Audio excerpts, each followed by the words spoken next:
Welcome back to another technical deep dive here in the debug zone. Today we're tackling a big question and breaking it down with insights from other users. Hopefully this clears up some misconceptions and helps you get the answer you need. So buckle up, stay a little curious, and let's jump right in.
And that's a wrap.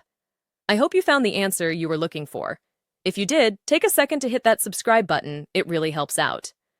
And let me know in the comments which solution worked best for you. See you next time in the debug zone.